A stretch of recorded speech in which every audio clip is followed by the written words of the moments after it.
everybody. Thanks for everybody who watched my video yesterday about my burnout experience and what I kind of plan to do going forward. I really appreciate everybody who listened and commented, threw a like on it, or just gave your time. I appreciate it. I am out today. It's Sunday. I slept in. I got myself presentable and headed out. I got my favorite treat from a gluten-free bakery I love. I got my favorite Starbucks order, and I am at one of our local lakes, just sitting outside, enjoying the morning, and gonna have my treat and drink my coffee and relax and just take it easy. I'm not gonna try to conquer the world today, and that's kind of the way forward. I know some people might have wondered why I would come online and share this kind of a thing, and mainly I did it for accountability's sake.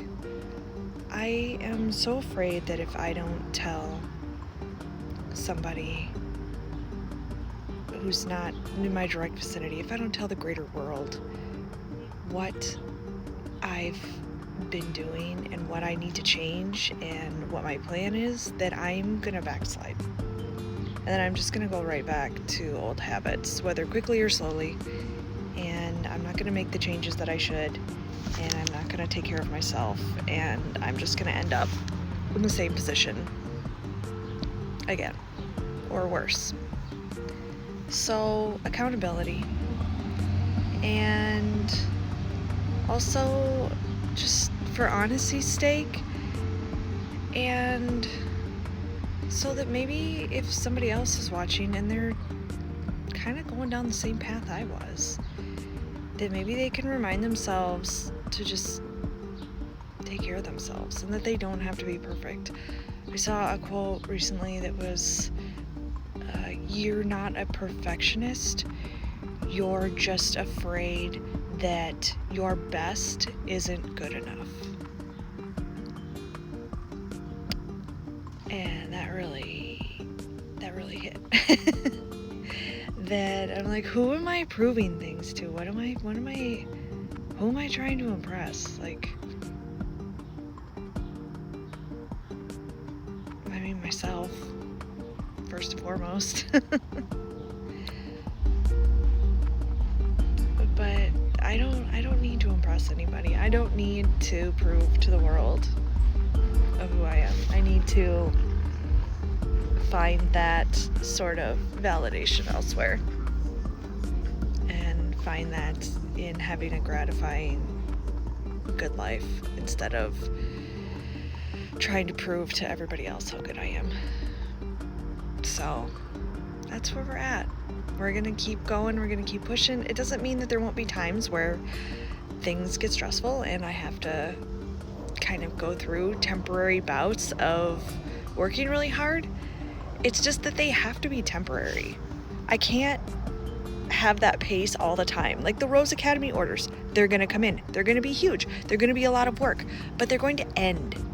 And then I'm going to dial back. And during those times, I'm going to dial back on other things so that I can compensate and give my energy to those things. I can't do everything, at full tilt all the time. And there's no need to. So we can weather those temporary times where things have to get busy, but then we need to also find a balance where life goes kind of back to a little bit more of a manageable state for a time, so that when those stressful times come up, I actually have energy to give them. And then I have recovery time. So we're going to keep working on that. That's going to be hard to do. One of the things that I've realized that I need to stop doing, which kind of might seem funny because it's such a sought after trait and ability, is multitasking.